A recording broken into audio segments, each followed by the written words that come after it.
FMC, our flagship wine, FMC, which we've been making now with our 2019 vintage FMC, is our 20th vintage of making FMC.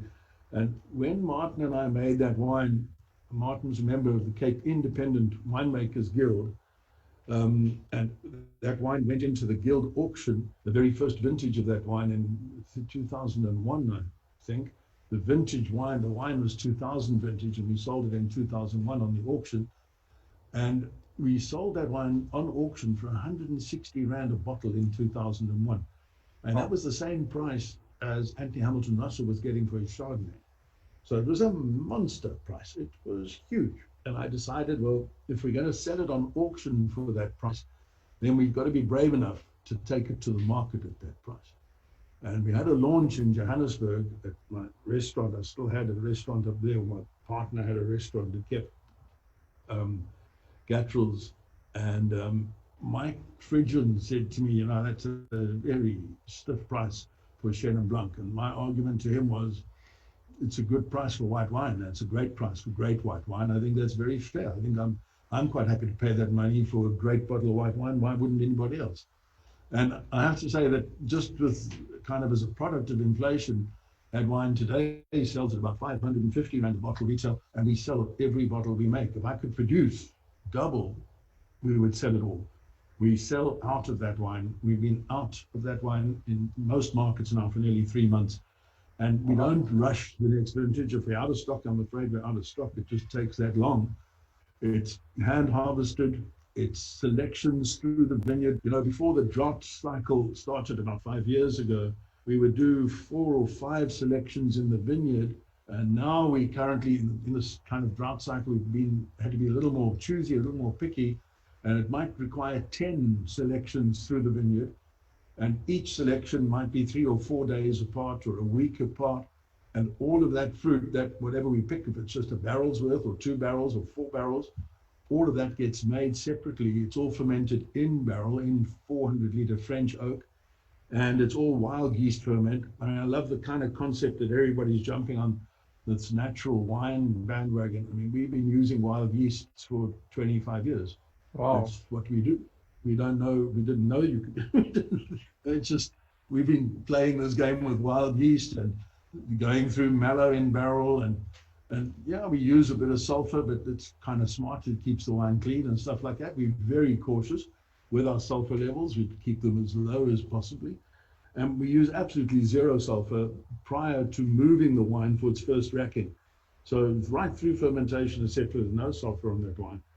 And yeah, the FMC has really been a wonderful, wonderful kind of project. And, you know, I said to Martin Meinert when we started out, I said, Marty, why can't we make the best white wine in the world? He said, yo, you know, maybe your kids, maybe in 20 years' time. I said, why should it take 20 years? Why can't we approach that and set about doing it? And I truly believe that we've kind of established an icon after 20 years. And, you know, I have that FMC in top restaurants around the world. It's in London, New York, Paris, even in Paris, believe it or not, on restaurant lists. It's in great wine stores around the world.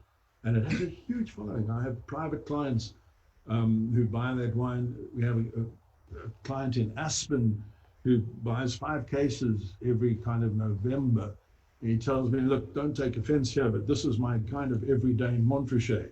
Well, he's paying $60 a bottle. If that's what you're happy, you know, I'm happy. It suits you. I wish I could get $60 for it, but that's what it becomes in retail America.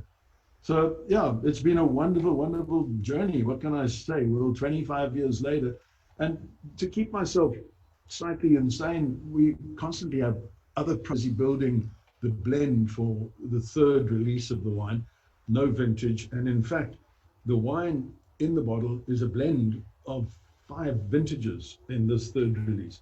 And if you think single vineyard made up of between 3 and 5 vintages each year, and all wild yeast barrel fermented, old neutral barrels. When I say old barrels, 10-year-old barrels, there's no hint of oak on the wine. The barrels are simply vessels which allow for nice gentle oxidation and good settling because of the oxygen protein kind of alignment that takes place.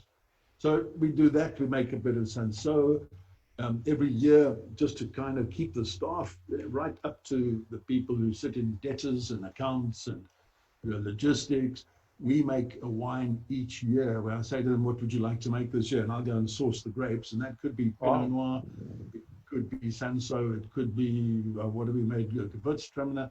And we kind of go and get the grapes, we de-stalk, little hand de-stalking. And when you work out how long it takes to hand de-stalk half a ton of grapes, you never want to do it again. It's so serious, it's hard work.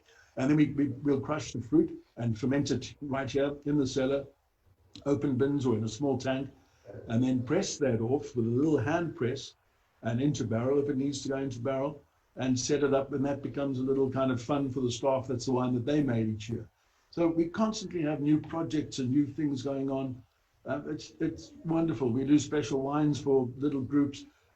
Frank Dangereux with the food barn wanted some Syrah, and he came and had a look at our Syrah, and we kind of produced, we have various Syrah vineyards that we make from, and he said, but he, kind of likes the idea of a classical French styled Syrah, more Rhônish, kind of slightly wilder, less kind of berry fruit.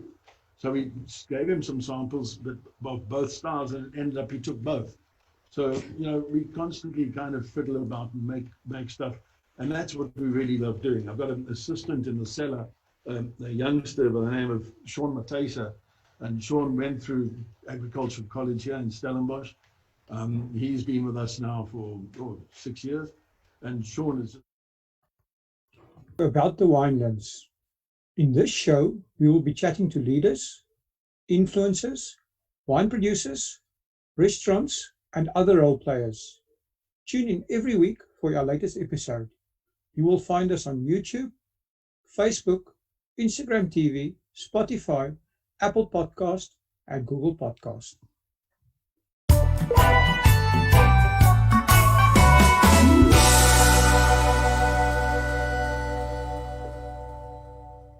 Before we start today's show, I really need your attention.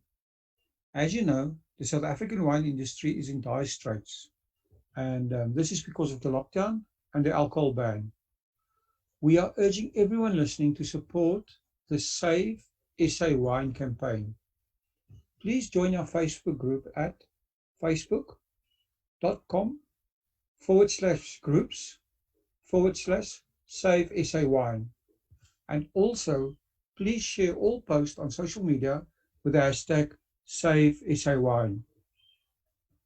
If you are a business in the wine industry, we invite you to share a video explaining how the lockdown ban is impacting your business and how many jobs are at risk. We are doing our 50th podcast next week, and we are dedicating this podcast to the Save SA Wine campaign. And all videos submitted before Monday evening will be featured in the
Hi everyone, we're back live, and we would really just say thank you for your patience.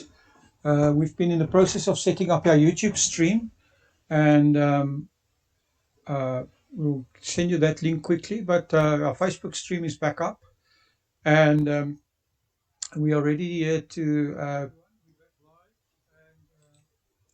we're ready here to start taking calls. So if you're interested, please call us.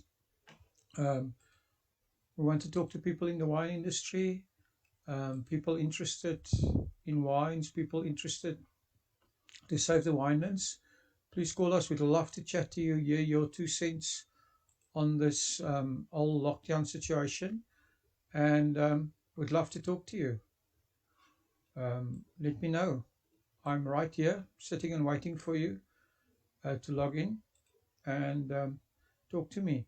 All you have to do is go to the link bit.ly/about wine, and we will get you here, and let's talk. Let's go see quickly what's happening on the Facebook page while I'm talking. Things have been quite busy. Uh, I was just having dinner, and I put on the Ken Forrester podcast for you guys. What an interesting guy. But we just went over 12,000 members, 12,088 members. So we had almost 1,000 members in the last hour and a half. And it's just absolutely amazing how much traction this whole thing is getting. So I'd really love it if somebody would come on, talk to us a little bit. We are streaming now on Facebook. We're also streaming on YouTube. And we just heard from Isabel Eckerman that Waitrose in the UK has discounted all South African wine by 25%. What an amazing thing by Waitrose. So if you're in the UK and you want to get wine, you can get South African wine discounted at 25%, which is amazing. So I'm just approving a post here on the group, and yeah, this is amazing.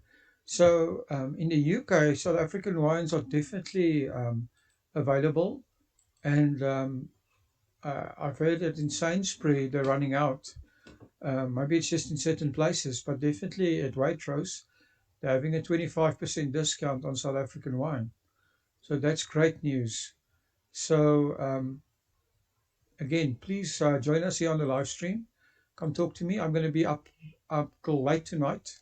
I'm going to sit here, talk to you guys, and I happily have anybody come and call me, talk with me. I'm interested in talking to you guys, and yeah, let's hear what you have to say. Right? Let's give us your opinion on the South African wine industry, about everything happening in the wine world. What do you think about the lockdown ban? How does it impact you? How does it impact your family? How does it impact your business? Log into the stream, talk to us. Very easy to log in, bit.ly/about wine. And we are here to talk to you. Come talk to us.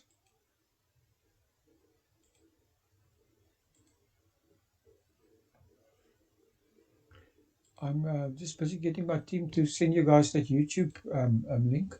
So anybody that wants to join us on YouTube can also do that. So that is quite nice.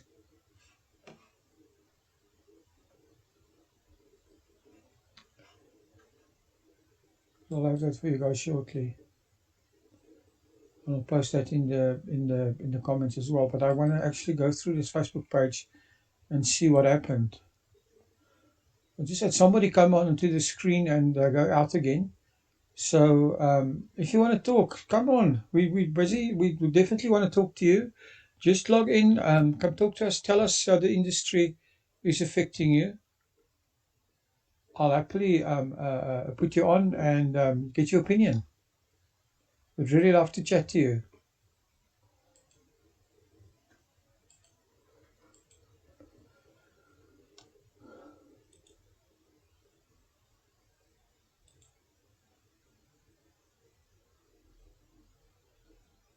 Let's see here.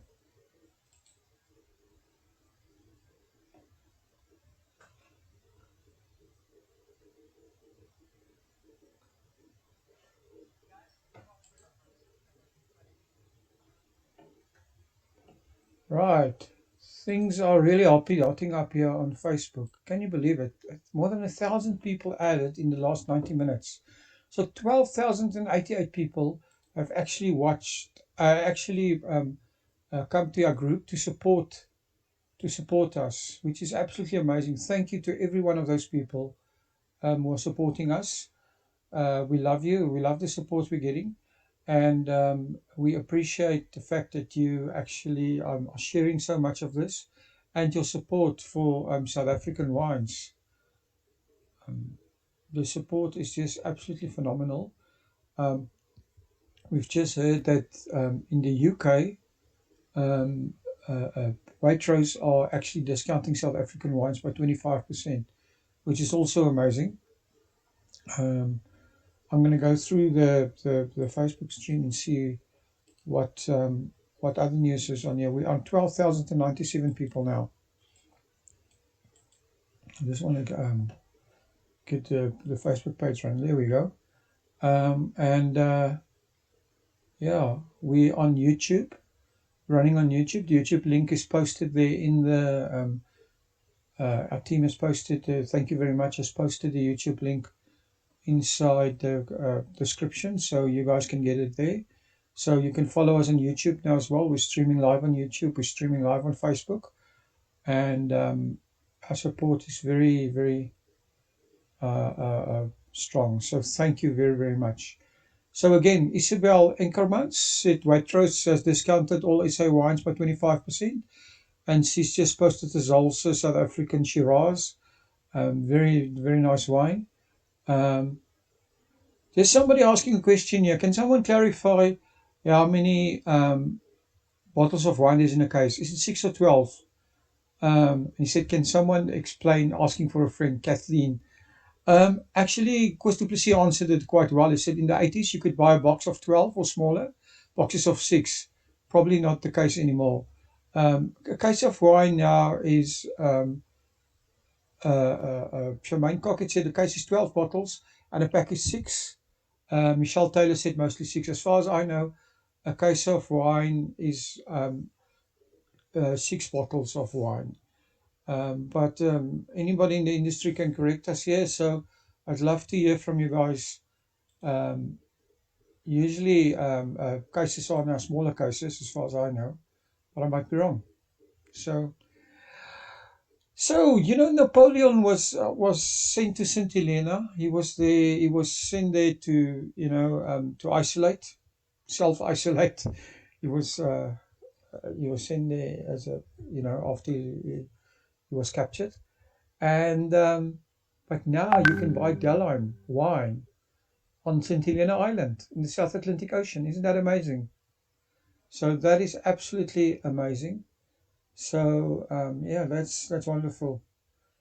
Here's a guy, Benice, Gregory are talking about people selling wines illegally. Yes, that's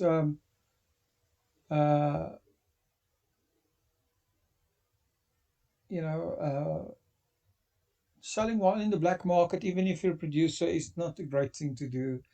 Long term, it's just bad. So I don't think that is something that anybody should consider. If you're in the business of selling black market wine, I suggest you stop. You're just creating not only problems for yourself, but basically for the whole industry. So black market wine is not something that we would ever support or ever condone. I know a lot of people are brewing craft gins and stuff and selling it.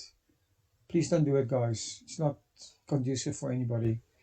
Yes, Andre Rowe 2 hours ago just said doing my bit for SA Wines, and he's posting here cases and cases of wines. He's got the whole cellar full. He's got, wow, I mean, there must be at least 40 cases here. 5 photos full of cases of wines. Great show, Andre. I think lots of people wish somebody just posted, wish my wine supply looked like that. I think lots of people wish that. So thank you for posting that, making all of us jealous. So here's somebody that's talking about the Ubuntu challenge. I'm not sure what the Ubuntu challenge is. It's called SIP South African. Let's listen here to what's Monday Gale Carbonaris talking about the Ubuntu challenge. It looks excellent.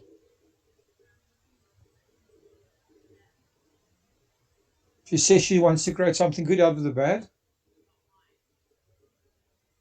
Okay, I think what you guys need to do is come to the Facebook page, to the group, and then listen to her talking about the Ubuntu challenge, and let's get involved. I mean, anything that's good for the yes, somebody wrote "Sake the Cape in Shave." So that's the Ubuntu challenge. We're all drinking together, I assume.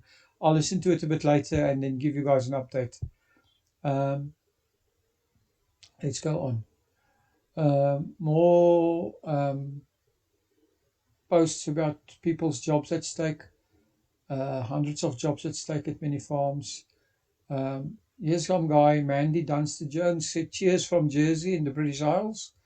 You get some of our wines there, which is unbelievable. Let's see here.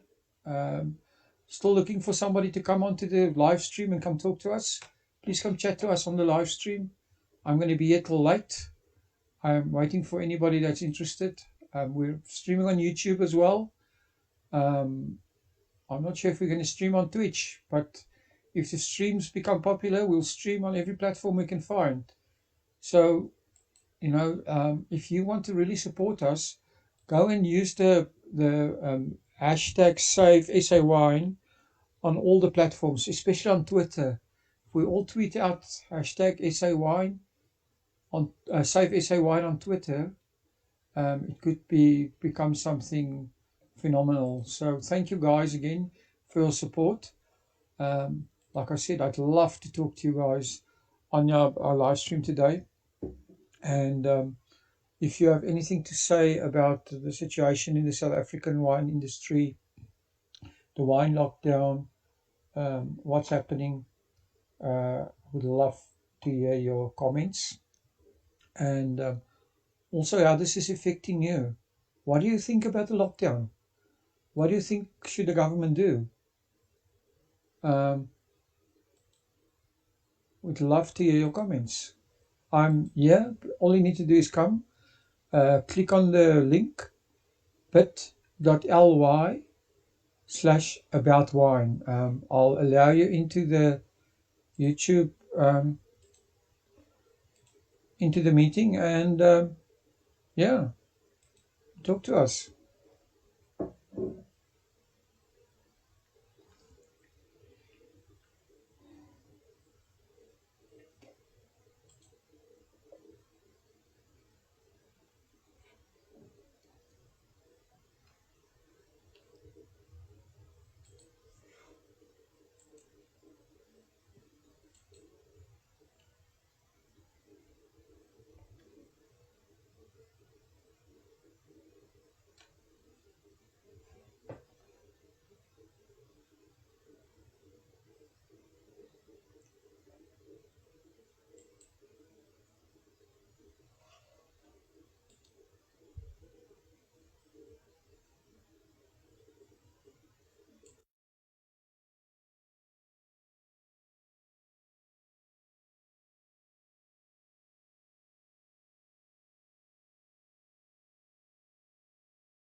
Sorry guys, we were off there for a few minutes. It seems like we keep on having the same technical problem, which we'll probably work on overnight and have solved by tomorrow. But we are ready to talk to you. Come and join us on bit.ly/about wine. And I'd love to chat to you and get your opinion about the wine lockdown.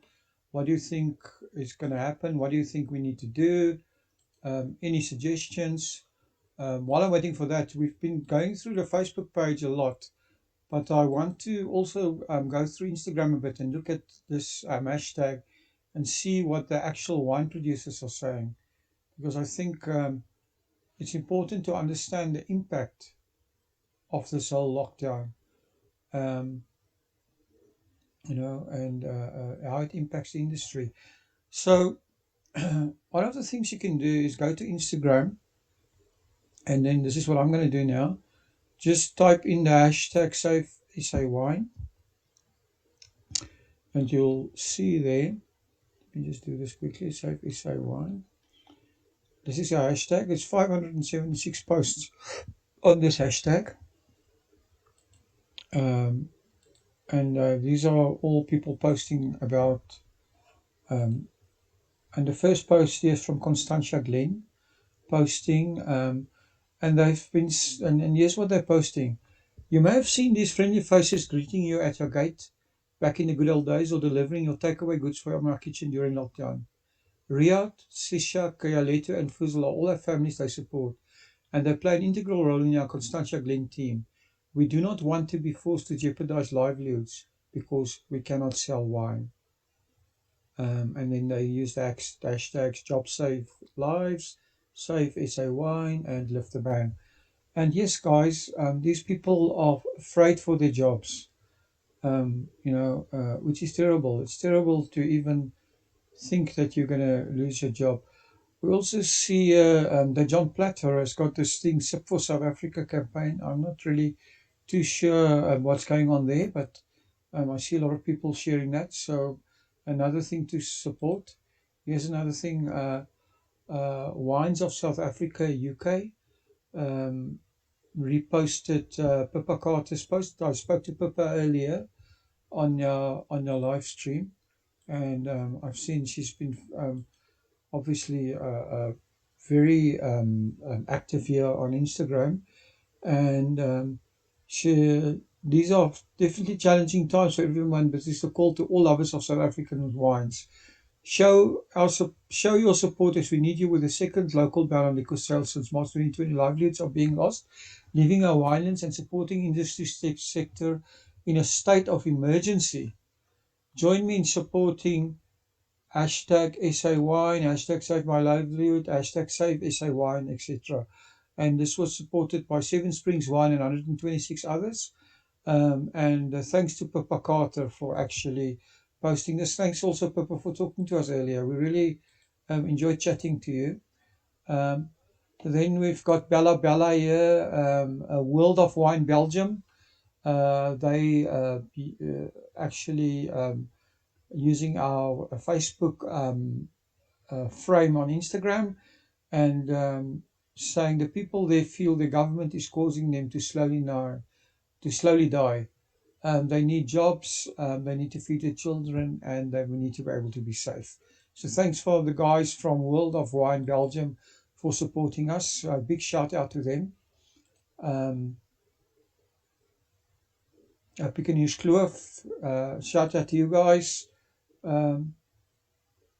Here's another one from MII Wine and the Institute of Cape Wine Masters. Thank you to all our international friends and family for supporting the South African wine industry. Thank you everyone that's supporting the South African wine industry.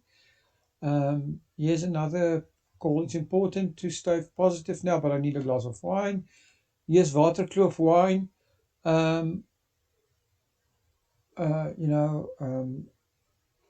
Saying please drink South African, save South African wine. There's so many things going on here. There's somebody else here saying save South African wine. 58 jobs, Steenberg Farm train. So, that's another sad post. The guy standing here holding up the banner saying 58 jobs at risk. So, horrible. Um, there's a guy here. I just received I think you guys have heard the WhatsApp in the back. Somebody just WhatsApped me. The question is, where can I order wine online to have it shipped to Panama? Let's ask the question. Does anybody know? I don't know. But I'm sure people in our Facebook group will know. So we'll post it there. I think it comes from there. I'm not sure. Our team just posted it here for me. But if anybody knows where people can get wine and ship to Panama, let us know. We're very interested to know the answer. And I'm sure one of our wine producers or wine importers listening to this show will actually know the answer. So if you can give us the answer, that will be great. Yeah, that will be actually fantastic.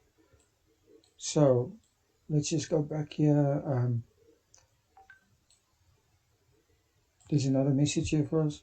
Okay, this was posted on Facebook. So anybody going to the group, just go there and see if you can find this post. And somebody's asking where can they order wine to Panama. Also go to the YouTube live stream.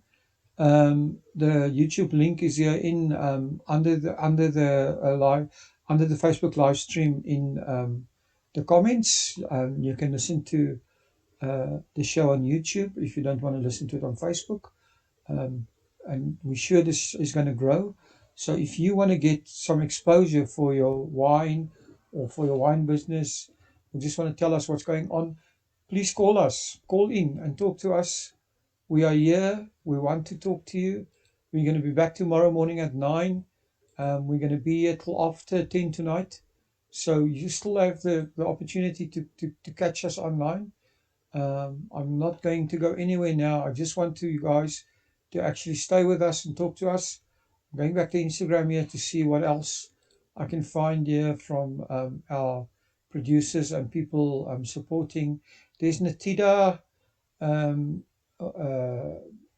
This was posted by Wineland Media. Wineland Media, as you guys know, are the guys that actually started this campaign. And Natida is posting 95 jobs on the line at Natida Wine Estate. So important, another bunch of people that are afraid for their jobs. So please, guys, support us. Here we have Creation Wines. Another post saying jobs at stake. Mirati. I don't know. Yes, the recent ban on alcohol sales has had a devastating effect on the livelihoods of South Africans in our industry. Many farms, sellers, and related businesses will simply not survive, and thousands of jobs are at stake.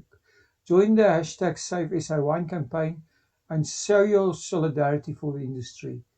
Thanks to Winelands Media for initiating this. We ask everyone who has an interest in saving the wine industry and the livelihood of everyone involved to share this. And this is a photo of people at Mirati. 25 jobs at stake at Mirati, one of the oldest farms in Stellenbosch, and now jobs are at stake there. Not a pretty picture. So please, guys, if you can, get involved.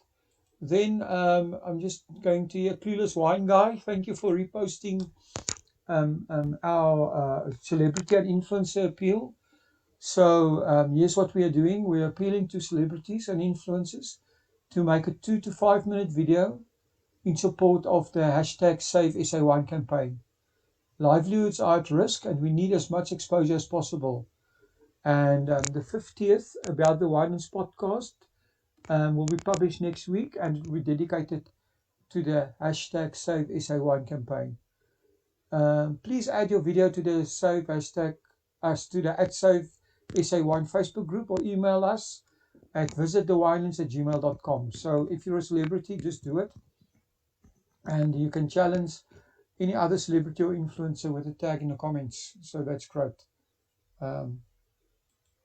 So the celebrities are doing the bit, the influencers.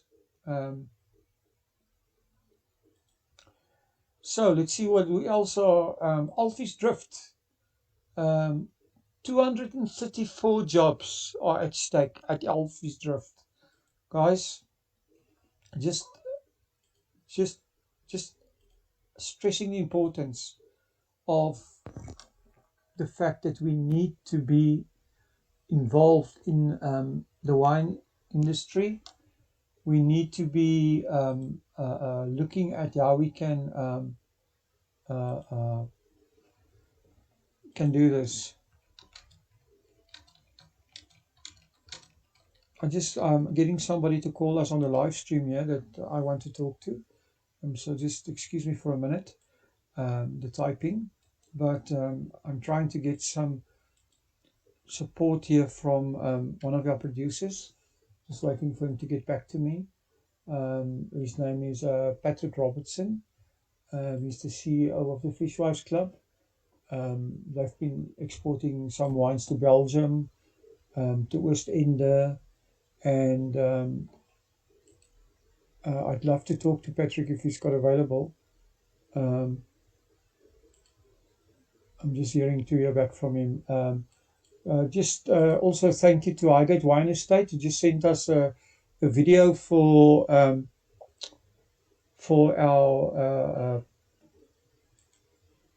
podcast via WeTransfer. Thank you, Catherine. We appreciate it. We'll definitely include your video into our live stream, into our podcast, our 50th podcast. And I think, a lot of the wine producers are coming to the party. They're sending in the videos. So if you're out there, you need to send in your video as well. These videos will all be part of our 50th podcast. And this is all a way for us to actually get more exposure. We really need people to support us, to support the live stream. We need people to support the actual podcast, the 50th podcast, and obviously come onto the Facebook page, use the hashtag, and let's get this group. We need to get this group up to 100,000 people. At the moment, we've now charged to 12,286 people, which is fantastic. I'm just going through our members here, and I see a lot of them are still not using the Facebook frame on their profile pictures. If you're listening to this, please put the Facebook frame on your Facebook profile, and then also copy that picture and put it in your Instagram, because guys, it's all about awareness, and this group is proving the power of social media, and we need to grab onto this power and use it to actually get the benefit, the most benefit that we can get. I see the guys are coming onto the YouTube live stream, which is fantastic. Great. I just want to type here. Great to see you guys here. And anybody looking at the YouTube or the Facebook live streams, if you know that you can actually leave comments in the comment bar, in the comments below. So type in your comments there. We'd love to hear from you. It's absolutely fantastic that people are on this, and we'd love to see your comments. I'm really chuffed that the wine farms are starting to send in their videos for our 50th podcast, which is going to be amazing. Thank you to everyone that's joined our group. I mean, this group has really put this whole campaign into overdrive, and we can just say thank you to everybody. So there's three things that you really need to do. You really need to invite all your family and friends to our a group.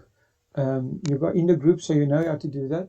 The second thing is you need to put the Facebook frame on your Facebook profile. And thirdly, you need to share the link to the live stream so that we get more people in the live stream. And I've got Patrick Robertson on here as well. He's going to talk to us now. There we go. Hi, Patrick. How are you? Good. Welcome to the About the Winelands and Save SA Wine live stream. You're live here on our Facebook group. Just want to tell you, Patrick, I don't know if you're aware, but where this group has grown from 0 5 days ago to over 12,286 people. And we're streaming live on Facebook and on YouTube. And thank you for calling in. So Patrick, what we'd like to know from you as a wine producer, as a boutique winery, right? Well, first off, tell our users quickly, tell our listeners who you are, and then give us your opinion on this lockdown situation.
Patrick, can you maybe talk a little bit louder?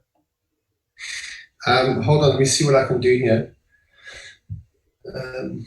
From my side, is it too soft? It's very soft. Can you hear me better now? I'm just asking somebody else if they can hear you. I hear you perfectly, but I just got somebody in our team saying that they not hearing you that well on the live stream. So I'm just checking quickly. Can you say something? Sorry. Yeah. How do you read me? 5'5"? I don't know. Otherwise, we're really not going to hear you, right? Mental telepathy is the future. I think that's true. So, okay, so you fixed the problem, Patrick, with mental telepathy. So great. Can you then tell us, can you just go back quickly, because I think people missed that. Just say where you're from and what you guys are doing. Sorry about that, Patrick. No problem. The Fishwives Club Boutique Winery is a wine brand, and we started with BitMedia24 actually originally to start. We started with the Sauvignon Blanc, and we grew our cultivars from there. What we are is a wine brand that exports a wine that's further on the map, as in the Cape, that destroyed so much of the fynbos in the Western Cape, and we had these raging fires. Fynbos that has been around since they could count, and since they could monitor it. But what actually they had found was eventually it was fire that released new species of fynbos and given the fynbos of the Western Cape the much needed boost to replenish and come back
because the industry of dreams has not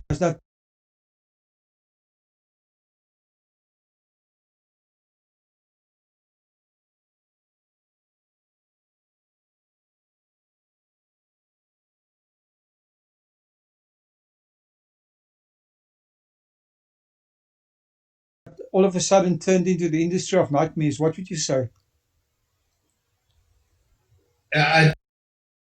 To success, I can assure you that the real road to success isn't easy, and it isn't going to be a guarantee, and it isn't going to be lovely and fantastic. It may be a bit fun just to keep you going, but ultimately it'll drive you insane, and you have to be half insane to go after your dreams. And there is no right timing, and there's no right industry. I mean, there are other industries that don't have as much competition as, let's say, the wine industry, when it comes to the proliferation of brands and options that there are out there. But it doesn't matter, whatever industry, whatever your dream or desire is, remember to listen to that still voice inside of yourself that will guide you. And if you listen really carefully, you can get some really good advice. And that advice will be coming from a place deep inside of you, and it won't be coming from elsewhere. The best person you can listen to is that intuition, that intuitive voice inside that each of us have, and it speaks really softly. And if you can sit still long enough to hear it, you'll get the right advice. Follow your heart, follow your dream, and don't worry about the competition. You worry about your own game, and you work hard, and you never give up on yourself. Great advice from Patrick Robertson, the CEO of the Fishwives Club Boutique Winery.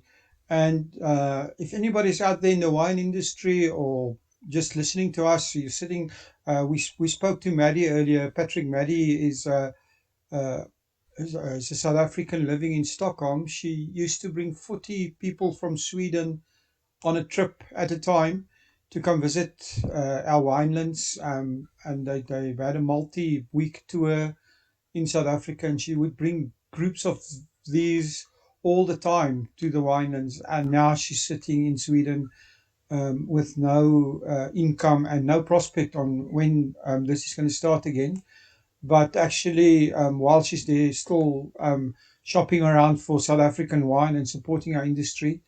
An industry veteran of over 20 years, now also scared of losing her income and a business. And so your words of encouragement is just basically for everybody in this industry. So thank you. No, thank you for starting this this platform so that more people can join, and we can hear more voices speaking out. I'd love more voices. I'd love you guys to, if you want to say something, log in here at bit.ly/about wine, and you can give us your 2 cents. Patrick, I'm not sure how your day's been. We can still talk if you want to. I'm happy to chat for the next however long you still want to talk. Is there anything else you want to tell us or want to talk about? I don't think I answered the question just on a little bit earlier on about the merchandising side and the. Oh, you haven't? No, you're right. Tell us a bit more. Our brand, because of the original art that I commissioned for each label, has created a desire of its own amongst the fans of the brand for other iterations of the brand. For example, branded T-shirts and clothing and accessories, basically, with the brand on it.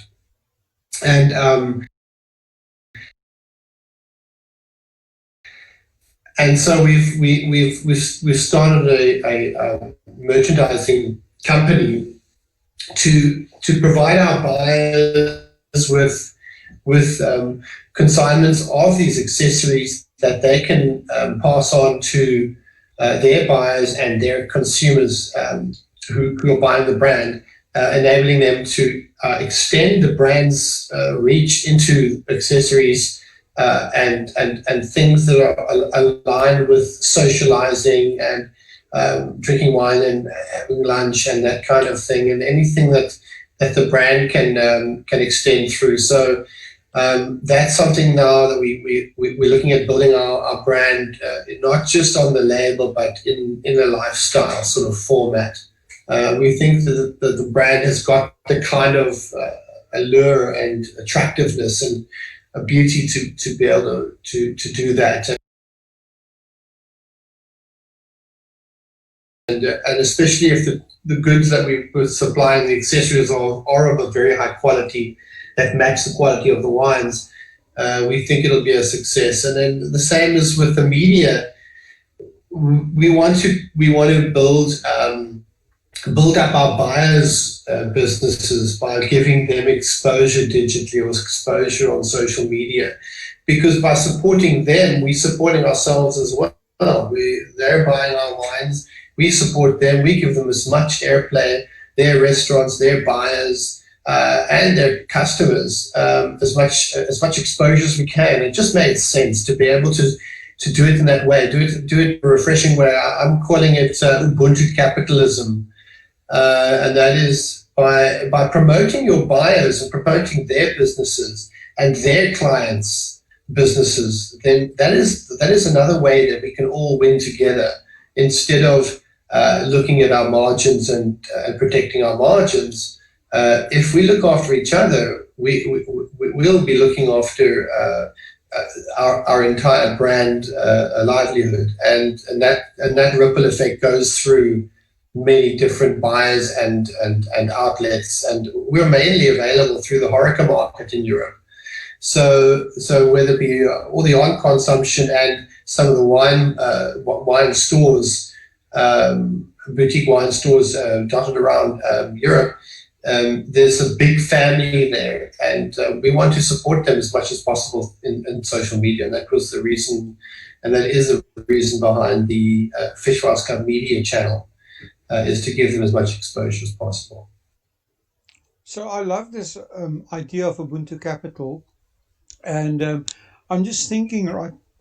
What you're saying is it's a much more of a soft approach than the old hard-nosed business approach, and also I think it's a factor of how our world has changed from where the advertising industry and the media industry talk to the customer and basically program them. That's television programming. You gave the guy a television program to watch, everybody watched it, and then in between you slipped in an ad, and the advertisement talked to the person. Whereas now with social media, it's all about creating engaging content and actually involving your customer with your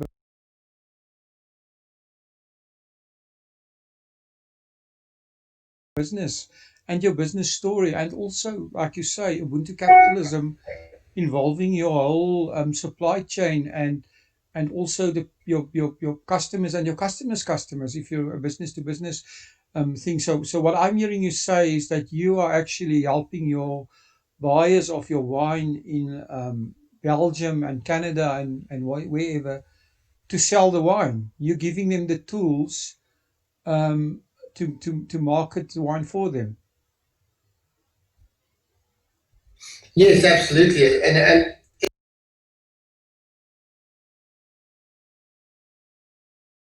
it's always nice when somebody says something nice about you and it's not yourself saying it. So putting the guys that really matter to us up front, and we think it's a fresh approach, and we think it's the right time for that kind of pay it forward sort of approach, and hence I'm calling it Ubuntu capitalism, because it's also very sort of a South African homegrown idea too. So we think the name's got some stickiness to it, which is great. A message of hope that you've just put out there that people can actually grab onto, because if this is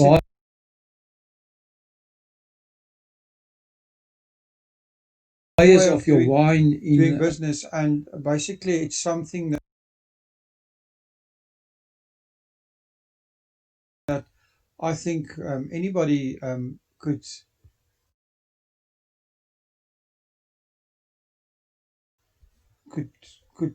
get hold of and use in.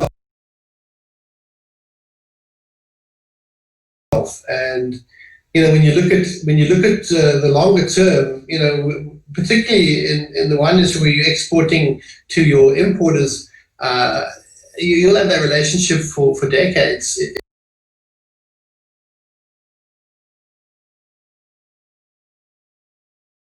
If it's nurtured well and the working relationship works, and you are like one family, so it makes sense to advertise everybody rather than just yourself. Helping others to help yourself, and it's the old thing: the more you help other people to help themselves, the more money you will make. Eventually, over the longer term, might not be the short-term solution, but definitely. And I think, don't you think that this type of working or change in outlook is all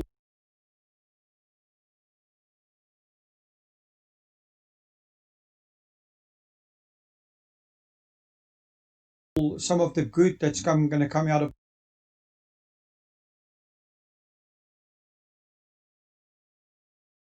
this whole of a much greater thing that's happening? But I think people on this planet are waking up to the fact that they really can have a better world if we really just found a way to work together, to wake up together and say, look, this is not the kind of world we want. We don't want to do that. We want less of that and more of this. And we're also waking up to the fact that we've been led to see division as normal, and all these divisive tactics and divisive strategies to divide people. It's the old story of divide and rule. And as you smarten up, you start to see the game and see all the plans and all the old trite strategies at play, and it's so obvious. And then you try and tell some other people, and they're going,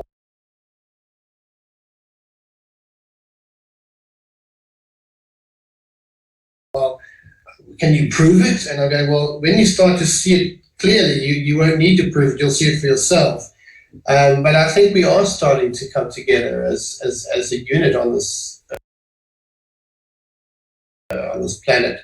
We're just going through some real rough stuff, and I think we have to. We almost need to get into a real place of discomfort in order to see the light in a way, and go, okay, well, it's better if we work together than work against each other and hate each other for all sorts of different stupid reasons. So I think there's going to be a uniting factor eventually, but we have to go through the fire. I think for me, it's a time of calcination, and we're going through that. Like I said, with the Fynbos that had to go through the fire, because it was only through this extreme heat that these deep-seated seeds are released, and it needed that. It needed the fire, otherwise it would never see the light of day. These seeds would never have germinated. And that's what I feel we're going through now, and it's really rough, but misery loves company, and if we can pull together and at least be miserable together, we might also be able to find a way together. So our ears may become far more sensitive to others' voices, and we might be able to find a way together through this valley of darkness. Yeah, and the valley of darkness indeed. Have you heard anything from your own ears on the industry? Is there any news from government? Is there anything that you've heard that you can share? No, the only thing I've heard recently is that one is able to travel, provincially, and I'm presuming via taxi. But other than that, no one wants to go to a restaurant and not enjoy a bottle of wine.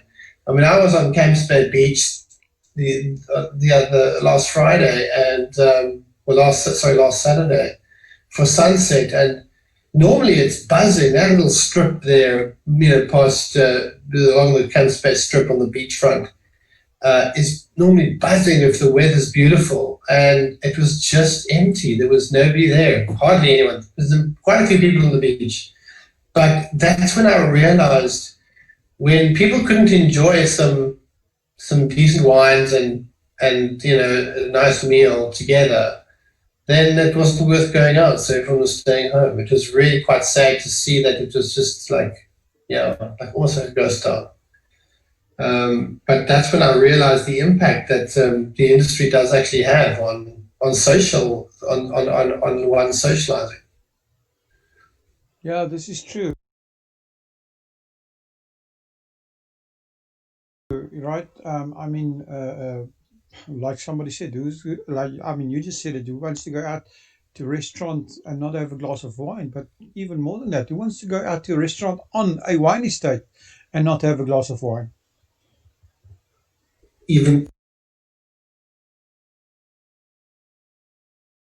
can to squeeze out every last opportunity that you can, and to shut that. I think the second shutdown has really been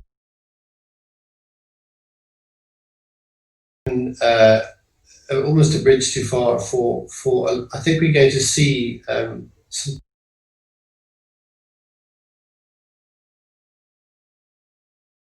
some real serious casualties, and I hope we don't. I just hope we find a way. But I was just wondering. I wanted to ask you how far you think we are from this bloodbath of almost a pandemic of losses in the wine industry, where not only people lose their jobs, but where actual producers go out of business. Because it's not just people think of, when they think of the wine industry, they think of the big estates, but there's many producers that are producing grapes to co-ops and all kinds of places that just don't have cash flow at the moment, and they have to sell the farms maybe. Even before that, it was so tight. It was already touch and go for so many, particularly grape growers, who get their grapes bought almost wholesale, basically, by the huge co-ops, and to the point where they were ripping up their vines and planting crops that gave them a better return. And turning their backs on industries, the industry that was, they've been in for so long, and it was always tight. And now it was just it's a bridge too far, I think, for a number of wineries. I think that particularly if you were more invested in the local market, and you maybe were you had more of your business locally than export, they would be the first to feel the real heat. So I'm really hoping to hear within the next 2 weeks an about turn on the alcohol ban, and something happening there that's positive. But that's my prediction, but it comes from no other place other than a sort of a feeling and you might call it wishful thinking, but I'm thinking maybe give it 2 weeks. If we can just hold our breath for that long, and find new ways to market, find ways to market. And I think it also, we need to relook at the retail landscape and how that's been playing out, because that wasn't perfect either, and I think it didn't suit a lot of people. It was very tough on wineries to get into the retail and stay in the retail space with the kinds of sort of contractual obligations you would have to meet what they wanted. So I think a lot of things are going to change. So there you guys have it from the from the mouth of a producer from a winery, boutique winery, saying that we need to we need a solution within the next 2 weeks. And I think this is one of the reasons why we need to actually keep on putting the pressure with awareness. This is our big weapon. Is the more people that are aware of our plight, the more attention we can get, the better chance we have of something constructive really happens. So it's important, we've got at the moment, I'm just updating here, we've had 12,697 members at the moment. So almost another 700 members came on since 9 o'clock. Actually, we're at 12,740 now. And I firstly want to thank every one of those 12,740 people for supporting us. But if each of you guys just go out and get 5 people to join this group, that will raise our awareness a fivefold, which will take us over 50,000 people, which becomes substantial. 12,000 people are not a small number, but 50,000 people and 100,000 people are becoming big numbers, and we need that for the government to take note. So people should not underestimate the power of social media, the power of awareness, and the pressure that it puts.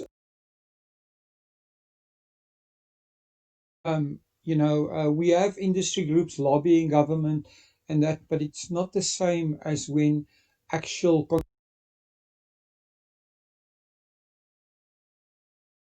Do you agree with that, Patrick? No, absolutely. I think we should all be prepared to take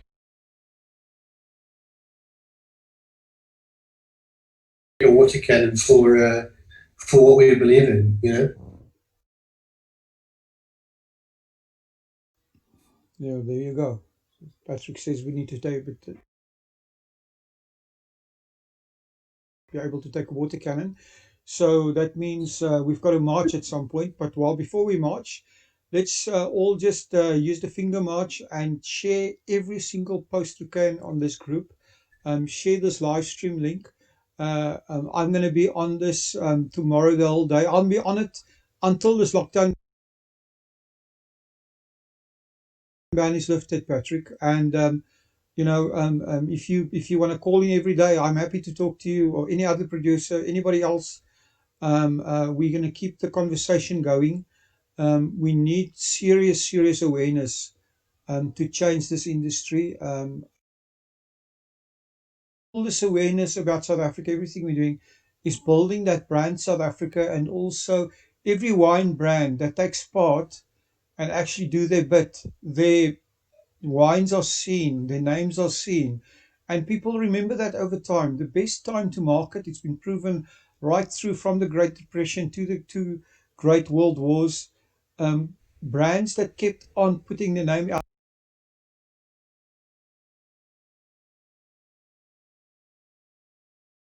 there, did their thing,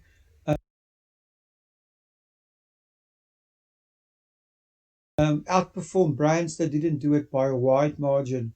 So this is not just about creating awareness for a cause. It's also from a marketing point of view. If you're a marketer at a wine farm, you would be crazy not to get your brand into a group like this, and get awareness out into the international market. This is a massive opportunity to anyone.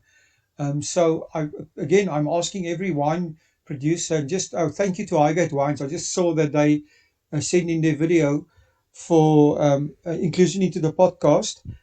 So it's there's more guys coming in. Thank you guys. It's going to be great. Every single winery, every producer should send in their video for our 50th podcast show, which will go out on YouTube, on Facebook, on Twitter, on Pinterest, on Tumblr, on Instagram, on Reddit. We're going to have people dancing on TikTok, and it will also be on Apple Podcasts. We will be on Google Podcast, and we will be on Spotify. So this is a major opportunity for people to get their name out there. So make sure you send in your video. Thank you to the guys who already did. Even people, if you're a member of the public and you're listening there, you want to make a 1 to 2 minute video, send it to us. We'll include that into the podcast as well. Everybody's story in this scenario is equally important, because I think, Patrick, this is the great thing, not the great thing, but this is the main thing about this whole crisis. It's a leveler, right? It puts everybody in the same situation. And I think that's what people are putting together.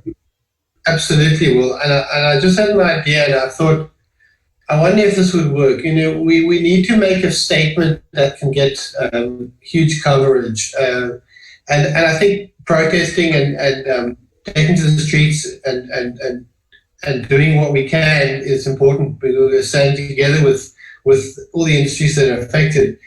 But an idea that came to me was, I was driving, I think the other day, 2 days ago, and I heard on the radio that the fountains, you know, the fountains with the one, I forget, is Jan Smuts, I don't know who was on the horse, but we have our statues, and we have the fountains of Adelaide Street were switched off for a long time, for a couple of years, I think, because of the drought. They've recently just switched them on, and that was a big thing. The fountains were always going. Do you know the fountains on Adelaide Street? Yeah. I think it's on that street. I think that maybe we,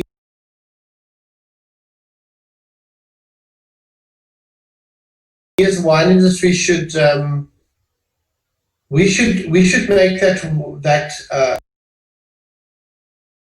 fountain flow with wine instead of water. We should turn water in. Maybe even if the wineries have to take turns with the wine that they're not going to be able to sell, or wines that they're going to have to throw away, we fill it, and we make that fountain flood with wine, and we can brand it, and the different, we all can, you know, the different wineries can brand who's doing what day, and turn water into wine, literally, and make an event, get all the radio stations and the TV to cover it, and the social media, and all the wine bloggers and all the bloggers to come and you know, we're not selling it, we're just literally going to make that, why not make that fountain spurt high and proud with wine, and make a statement that we're not going to go quietly into that good night. We're not any pushovers, and we're not just going to disappear. We're staying, we're going to be.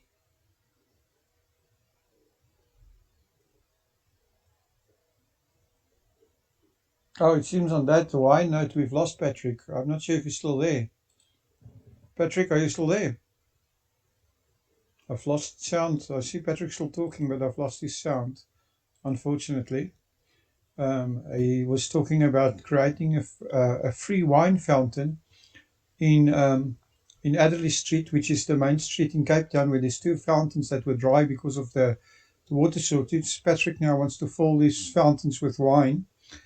I'm not sure if he wants to provide free wine for the public, which I don't know how easy that will go down with the government, but what a marketing idea, right, from a marketing genius. So that is unbelievable. Oh, I see. It looks like we've completely lost our.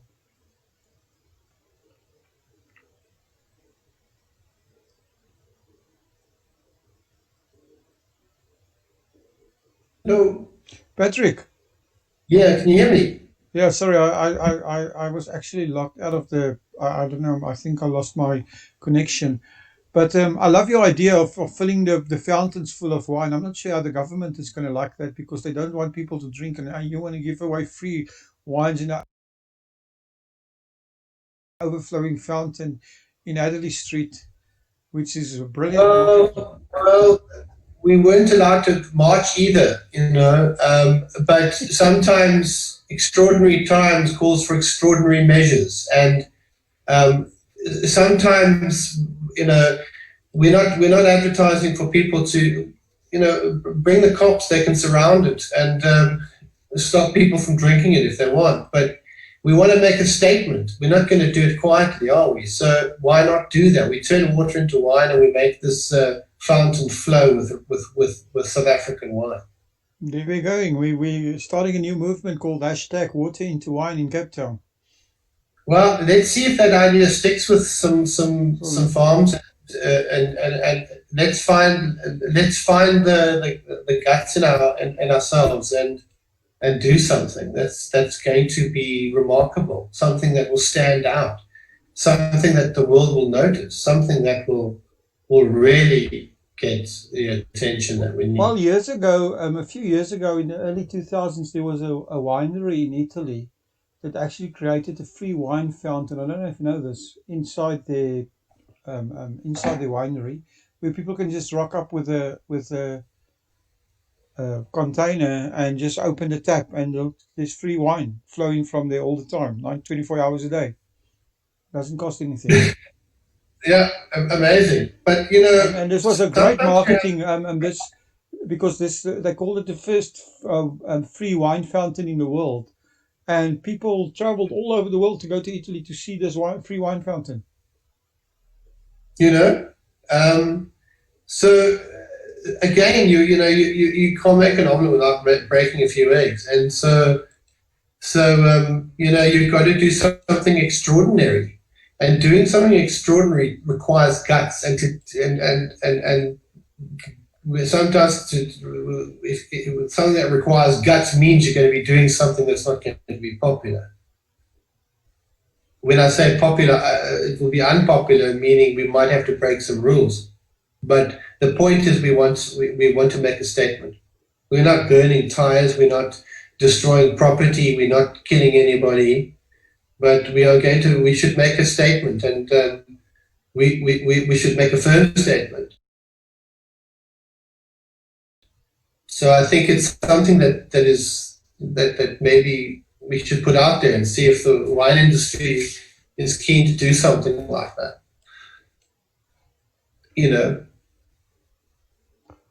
Well, amazing idea, and we'll see if that sticks. We'll discuss it a little bit further in this week. Like I said, we're going to have a panel discussion. We're coming up for 7 hours on our live stream. Our live stream cuts off after 8 hours on Facebook, so we've got another hour left of entertainment. We've got the great Patrick Robertson on here. Patrick didn't tell us his whole story. He told us about how he started the Fishwives Club and his winery and everything like that. But Patrick, how about sharing an interesting war story from your old advertising days? Is there anything interesting you can share with us that people might be able to relate to in these times, and while you are conjuring up all kinds of guerrilla marketing tactics here? Well, I mean, there's quite a lot, but a lot of it's not fit for public consumption. But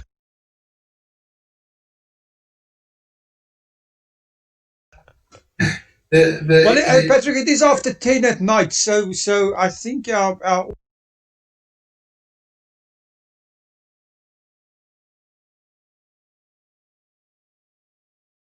have to stand up for something and do something that's unique, original, and different.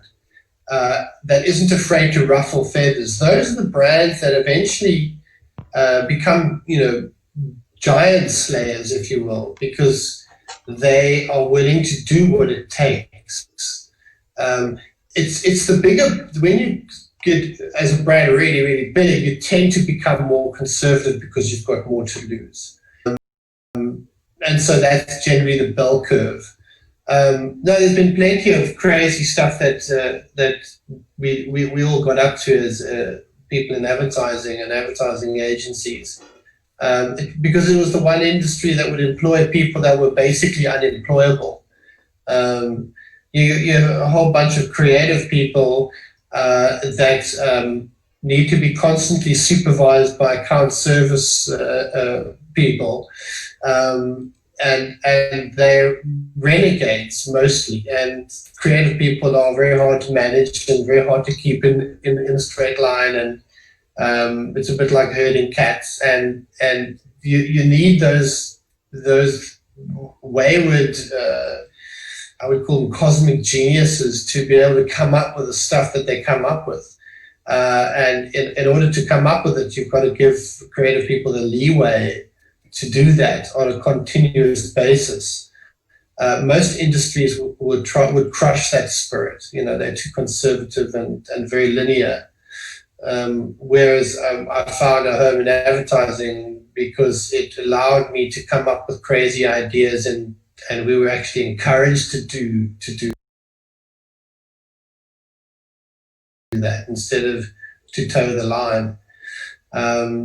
So coming into a new industry and being on the other side of the fence, it's really an eye opener, because it's a completely different world to the world we kind of grew up in, which was very separate, almost in a way, from everything else. We literally lived in a dreamlike bubble and just created ideas and had to bring them back down to earth in order for them to be reviewed. And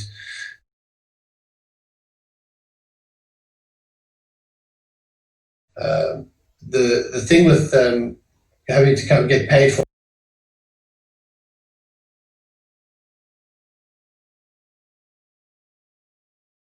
coming out with ideas is that you have to accept that 99% of your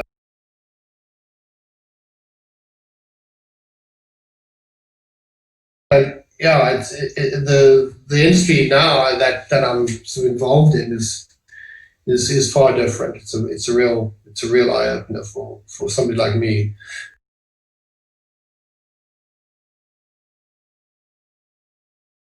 To come down to earth, basically, literally. You're dealing with the earth, literally.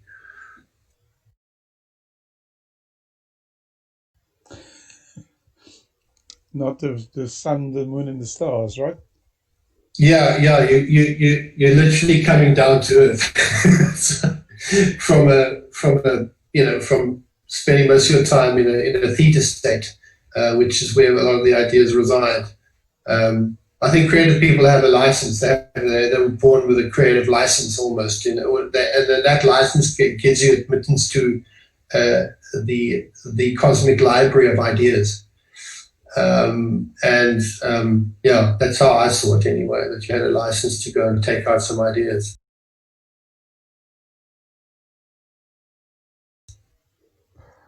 Patrick, again, thank you so much for spending the time. People in the wine industry. We'll be talking to people from the public. We'll be talking to international people supporting us, importers, exporters. We'll probably be talking to Patrick again at some point.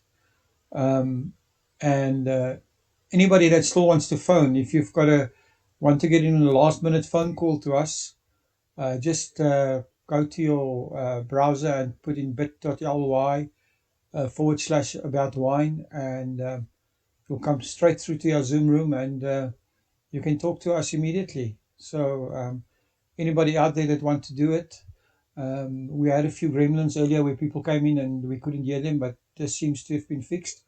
We're streaming on Facebook Live. We're streaming on YouTube Live at the moment. People are watching the streams, and these streams are, when the stream goes off tonight, it's converted into a video that people can go watch afterwards.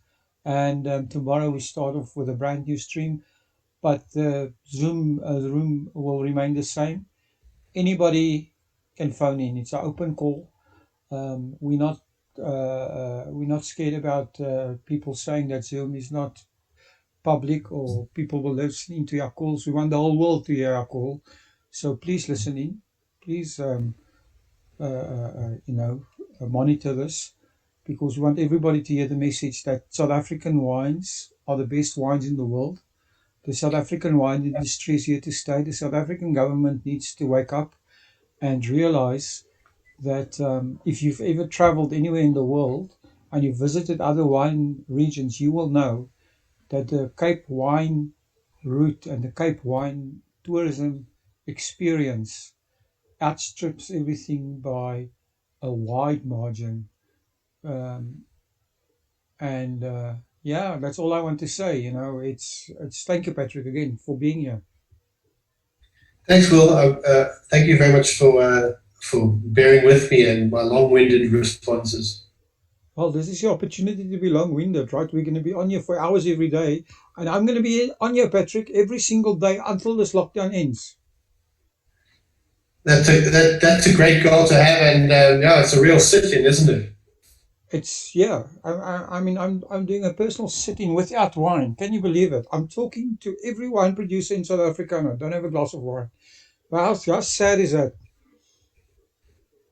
Well, you can always put forward the turning water into wine event we can create and see if we can get anyone interested in taking part.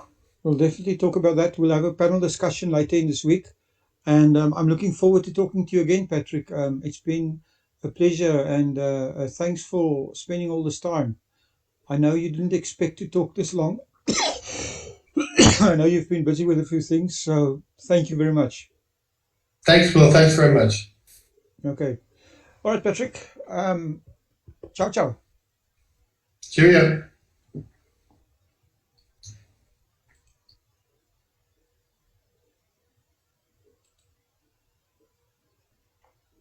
So that was a nice chat with Patrick Robertson, CEO of the Fishwives Club Boutique Winery. So thank you very much. Thanks, Will. Thanks very much. Oh, we've got some feedback on the line. I don't know why that happens. Ciao, ciao. Cheerio. So let's see if we can fix this feedback.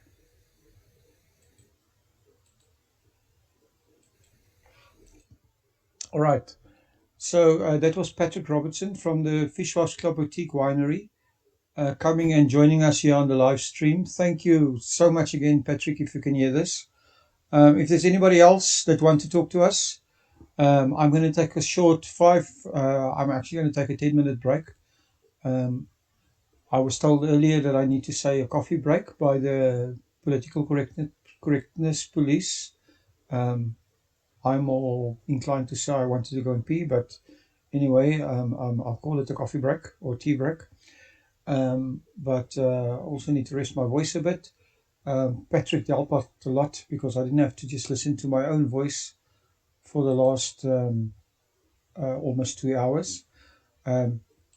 Just to give you guys a quick update here on Facebook, because it's really amazing how this page is growing. I just want to open it here.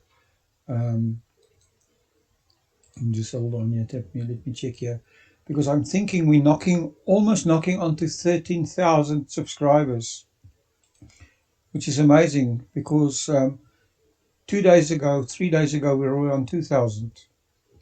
5 days ago we were on 0.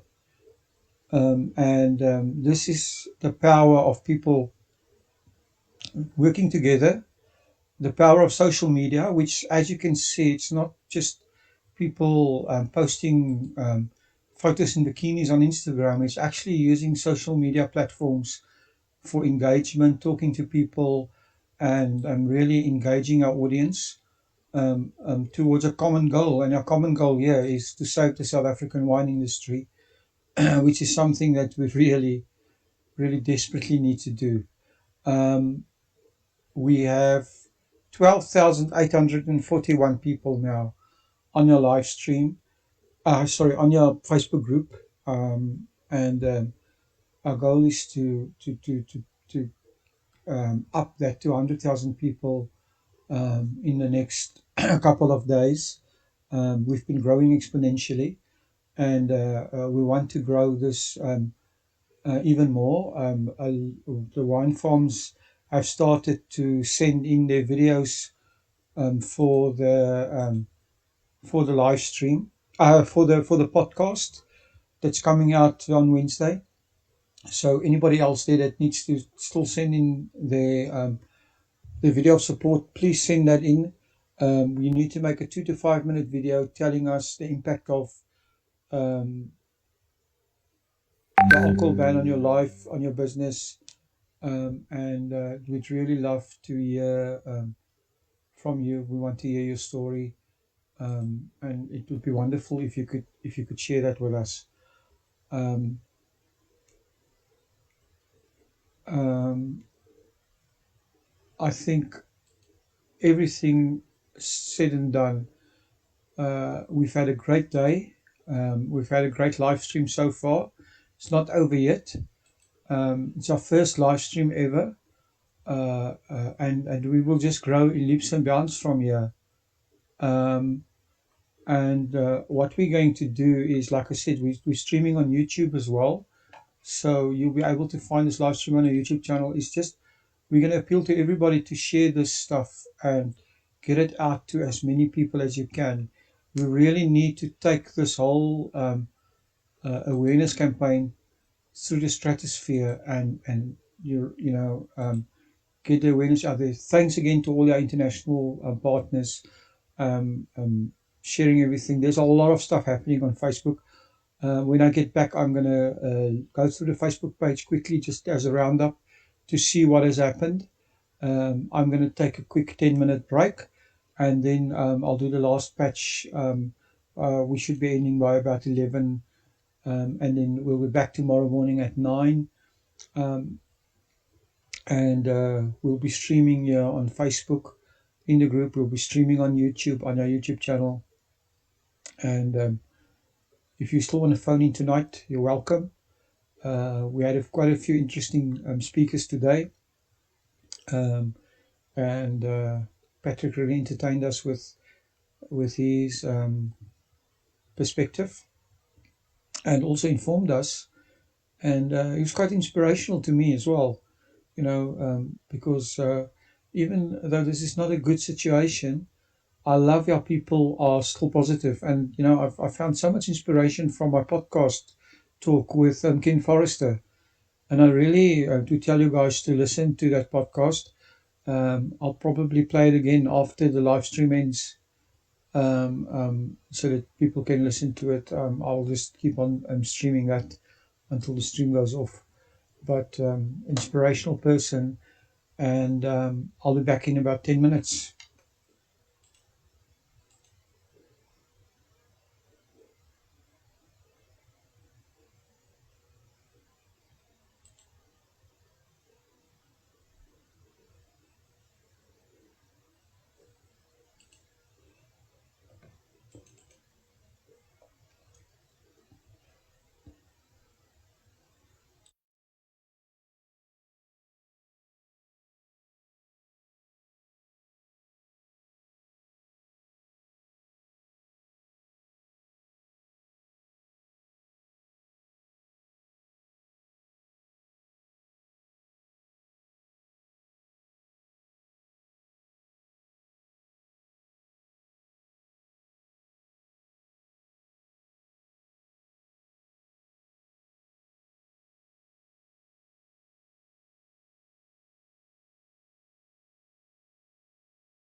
you.